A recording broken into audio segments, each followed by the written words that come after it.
प्रेरणा institute में आपका स्वागत है। आज आपके लिए लेकर आया हूँ छत्तीसगढ़ का एक महत्वपूर्ण टॉपिक कंडेल नहर सत्याग्रह, जो प्री प्लस मेंस के लिए सबसे ज़्यादा इम्पोर्टेंट है। तो आज डिटेल से देखते हैं कंडेल नहर सत्याग्रह के बारे में। तो सबसे पहले हम लोग इसके ट्रेलर देख लेते हैं कि इसमें इसकी क्या भूमिका है। देखो, कंडेल नहर सत्याग्रह ये घटना हुआ था जुलाई 1920। दिमाग में बैठाइएगा, कब हुआ था? जुलाई 1920 में।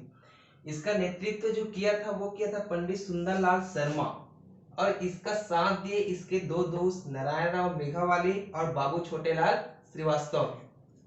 देखो, इसका कारण है सिंचाई कर हेतु 10 वर्षों का अनुबंध। मतलब सरकार जो है सिंचाई के लिए कर वसूलता था और साथ में 10 वर्षों का क्या कर दिया? अनुबंध कर दिया। फिर देखेंगे कि इसका परिणाम क्या हुआ। तो आपको यहाँ पे इंपॉर्टेंट ये है कि इसका नेतृत्व कौन किया, ये घटना कब हुई, इसके सहयोगी कौन थे। तो नेतृत्व किया था पंडित सुंदरलाल शर्मा ने। इसको हम कैसे याद रख सकते हैं? देखो, ये जो नारायण है ये बहुत ही सुंदर था, इसलिए से सब बोलते थे बाबू। क्या बोलते थे? बाबू। नारायण जो क्या है? बहुत सुंदर है। तो ये नाम जो है आपको याद रखना है ना। बाबू क्या था? बहुत सुंदर था। ठीक है, तो सुंदरलाल शर्मा, नारायण राव मेघावाले, बाबू छोटेलाल श्रीवास्तव। अब मैं आपको एक्चुअल में इसका कारण बताने जा रहा हूँ कि जो कंडेल नहर सत्याग्रह था इसका एक्चुअल कारण क्या था। तो इसको हम समझते हैं। देखिए, ये आपका छत्तीसगढ़ है, एज्यूम करना है। ठीक है, ये क्या है? छत्तीसगढ़ है। तो सबको पूरा छत्तीसगढ़ दिख रहा है। छत्तीसगढ़ में एक जगह है धमतरी। ये है आपका धमतरी। धमतरी में 1914 से लेके 1923 तक दो बांध बनाया गया। एक था माडम सिल्ली, एक था आपका माडम सिल्ली बांध, और एक था आपका रुद्री बांध। एक था आपका रुद्री बांध। देखो दोस्तों, यहां से दो ये भी इंपॉर्टेंट हो गया कि माडम सिल्ली बांध कहाँ है, ये भी क्वेश्चन पूछा जाता है। रुद्री बांध कहाँ है, ये भी पूछा जाता है। तो ये है आपका धमतरी में। तो देखो, 1914 से लेकर 1923 तक सरकार जो है दो बांध बनाए, एक माडम सिल्ली बांध और एक बनाया रुद्री बांध। अब पकड़ते हैं कि इसका कारण क्या था। तो देखो, सरकार ने क्या किया कि जो रुद्री बांध था, ये रुद्री बांध से जो है एक नहर निकाला। क्यों नहर निकाला?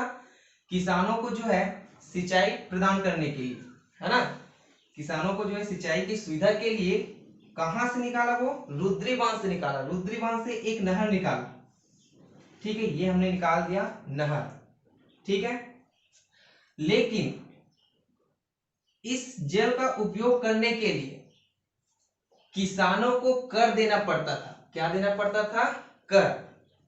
और साथ में उसे 10 वर्षों का अनुबंध भी करा दिया गया कि आप इस सिंचाई के लिए क्या दो? पैसा दो, लेकिन प्लस आपको 10 वर्ष क्या कर दिया जाएगा? अनुबंध। 10 वर्ष तक आपको जो है अनुबंध कर दिया जाएगा।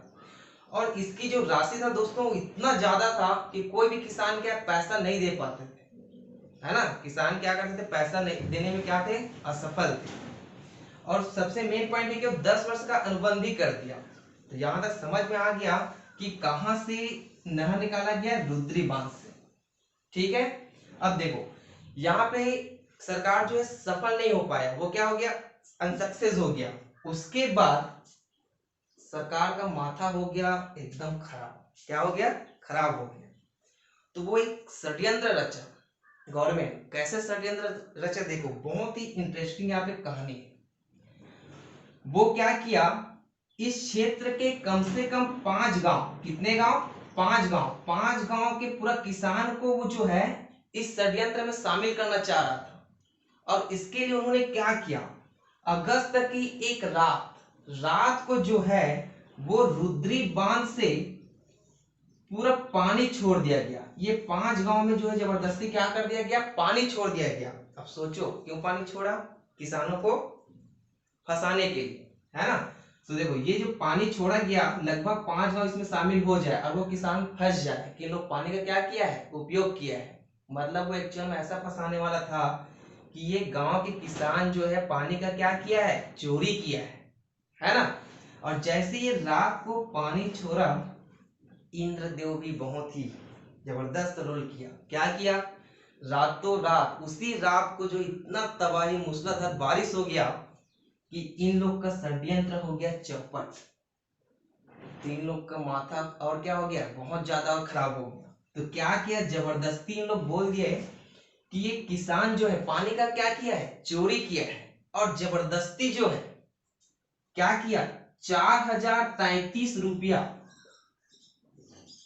4033 रुपये जुर्माना किया गया। उस टाइम का 4033 रुपये कितना रहता था सोचो। और साथ में जो है गिरफ्तार करने के लिए वारंट जारी कर दिया गया। अब यहां से जो ग्रामवासी लोग थे, अब इन लोग को पता था कि ये तो बहुत ही गलत किया जा रहा है, जबरदस्ती हम लोग से शुल्क लिया जा रहा है, हमने पानी का उपयोग तो इसी को देखकर ही नहीं किया कि 10 वर्ष था सिंचाई कर ज्यादा है, जबरदस्ती इन लोग हम लोग से वसूल रहे हैं। तब सभी के सभी गए किसके पास, हमारे नेता पंडित सुंदरलाल शर्मा के पास। ठीक है, अब पंडित सुंदरलाल शर्मा इसका नेतृत्व किया, लेकिन ये बहुत महीनों तक, कम से कम 6 से 7 महीने तक ये जो है चलते रहा। लेकिन लास्ट में सुंदरलाल शर्मा ने, जब ये बहुत ज्यादा ही बढ़ गया, तो क्या कि इन्होंने कोलकाता में जो है कांग्रेस का कोलकाता अधिवेशन हो रहा था 1920 में, जिसमें महात्मा गांधी असहयोग आंदोलन का प्रस्ताव पेश कर रहा था। तब इसके बाद इसके माइंड में दिमाग आया कि इन्होंने क्या किया कि कोलकाता गया कौन, सुंदरलाल शर्मा, और कोलकाता जाकर महात्मा गांधी से चर्चा किया कि भैया ऐसा ऐसा बात है, आप आइए और इन चीजों को सुधार कीजिए।